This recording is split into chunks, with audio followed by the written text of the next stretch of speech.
If your YouTube retention graph shows a 70% drop within the first 30 seconds, you're probably creating content the way you think YouTube should work. Entertaining hooks, broad topics, trying to appeal everyone, but here's what's actually happening, you're attracting viewers who will never become clients. And there's a massive difference between creating content for consumers versus decision makers with budgets. And once you understand this, everything changes. So let me break down exactly why your current approach isn't working and what you should be doing instead. So the biggest mistake I see businesses make is try to copy consumer brands. So let's look at Brad Scales, for example. Well, he has a business channel for this very reason, but this is his consumer channel. You can pretty much see he has a bunch of vlogs. It's pretty much just entertainment content, viral content, broad audience appeal, high view count, subscriber count, etc. Everything that a consumer would actually watch. But the one problem with this type of content is that the people watching this, one, don't have budgets, two, aren't decision makers, and three, they're not even looking to invest in a solution. They're looking to consume. That's why it's called a consumer. What you want to do is pretend you're looking at someone else watching YouTube. Pretend you're standing, someone else is watching YouTube on their phone.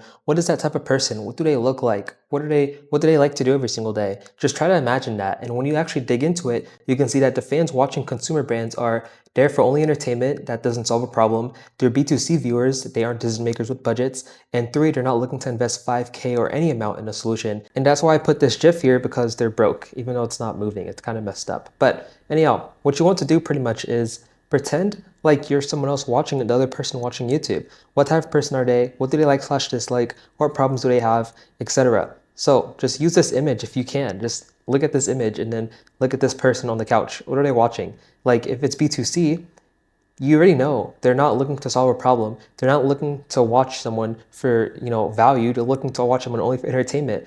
These are likely not serious buyers or business owners, and they're likely not looking to invest. And you're probably thinking, well, business owners don't always post vlogs. They don't post about cars. They don't post about making a ton of money and going on a private jet. Well, that's totally fine. There's other types of top of the funnel content or like consumer content that people would post as well. So we're going to get more into this, but that's B2C content for you. Then when it comes to B2B content, you can immediately see the difference here. Let me zoom in. You can see the immediate difference in subscribers. Let me get my drawing skills out. You can see the immediate difference in subscribers, 12.7K, 32 videos. It has business in the YouTube channel, but let's ignore that. It also has a bunch of content, right? But all these pieces of content don't have many views. 1K views, 2.8K views, 3.8K views, 8K views, compared to when we were over here, 200K views, 400K views, etc. Right? So there's a big difference here, and that's because the targeting is so much more specific than just, attracting anyone who's just trying to watch for entertainment. This is attracting people who want to grow their marketing agency, coaching, or consulting business. Hence why the views are much lower, because not everyone is trying to do that, right? So if we once again go to this example of watching someone else watching YouTube, let's go to B2B. These people have a problem. They're watching for a solution.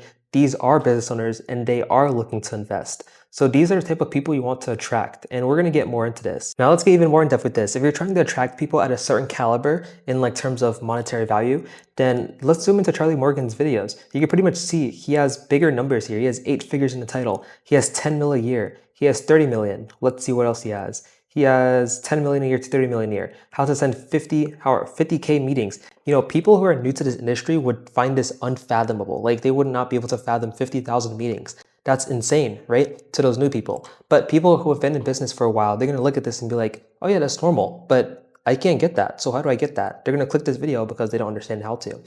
So even though it says beginner guide, it's still targeting a certain caliber of person who actually kind of understands 50K meetings is actually possible. And we can even see here, 70 plus employees. Business owners who are new to business aren't looking to hire employees. They're honestly just looking to get their first client, right? So it's not like Dan Martell content where it's like how to get your first client with AI. And we're actually going to zoom down a little bit to it. So looking at Dan Martell's content, he's obviously targeting people starting from zero, hence why he has it in the title. Laziest way to make money with AI, lazy. So people who are new to business, of course, even some bigger business owners are lazy, but it's really the new people that are going to click this video. And then in parentheses, starting from zero. This is obviously attracting new people. And you can even see in the thumbnail, $500 a day. You usually see this type of text if it's really like a newbie thing, like people new to business. And if we go to Ryan Klog here, who's pretty much, if you're in the full space, you probably know him. He's targeting really high level people to watch his videos at least. He doesn't sell anything though. And you can pretty much see he has a raw thumbnail. I mean, what type of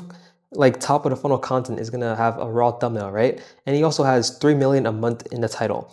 This is obviously attracting a certain type of person. Beginners don't post this. So I'm doing all this to say, that the packaging matters in your video, whether it's in the thumbnail, whether it's in the title, whether it's in your script. We're going to get into that.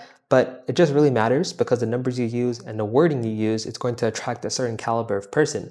For example, if you use the words money, cash, maybe like invest, something like this, it's going to attract people who are maybe like 20K a month, maybe 100K a month. But let's say you're trying to attract extremely high net worth individuals. You'd use words like liquidity, capital, revenue, maybe profits, financial capital. Bigger words like this would attract a higher caliber person. So we can even ask ChatGPT this. Once it loads, it's going to say things like, instead of cash or value, you use words like net worth, portfolio, holdings, things like this. It doesn't even have to be monetary value. It can literally be in your niche as well. Maybe like you're in real estate, you could use estate, you can use legacy, private equity. Using bigger words like this in a script is going to help you attract higher level people in your videos if you're trying to attract that. And if you're trying to attract lower level people, well, pretty much ChatGPT told you, you'd use words like cash, use words like value, little words like that you would use. So that's scripting. Now let's go to the thumbnail, which we kind of already went over. But with Dan Martell, for example, his thumbnail is much more animated, much more like just popping. You can pretty much see it like from a mile away. This would attract someone who's probably new to business or has been in the game for like not a long time. Now for people who are more professional, people who have been in the game for like over 10 years and they just like you're trying to sell them something like really, really high ticket, you'd want to have maybe not a raw thumbnail. You can do this, but I'd say you'd perform better if you had thumbnails, for example, like Charlie Morgan. Much more simple. It's still like edited, but it's much more simple and easier to digest. Especially if you're trying to attract older people, you would want the words on the screen just like this, like Charlie has. And if you're trying to attract like younger individuals, well, you'd probably, honestly, a thumbnail like this would work, or maybe something like Dan Martell again, if I scroll down here, even something like this would work. Just something poppy that actually pops out. So looking at Charlie's channel, and this is only because he's well known, like a real B2B channel would get less views if it wasn't Charlie Morgan, right? And so just keep this in mind, but this is something you have to be okay with if you want to become an actual business owner who's making a ton of money from YouTube videos. It's boring. Maybe you're not going to get that many views, maybe not that many likes, but it's going to convert a ton more. But if you want to bring them together, well, you can do that as well. You can do top of the funnel content, mix that with middle of the funnel, and bring them some bottom of the funnel content. So stop trying to go viral and start trying to attract the right people. If you want help implementing this exact YouTube strategy into your business, click the first link below to book a free strategy call with my agency. We'll help you position your content to attract high intent buyers and not window shoppers. Anyhow, thanks for watching and I'll see you in the next video.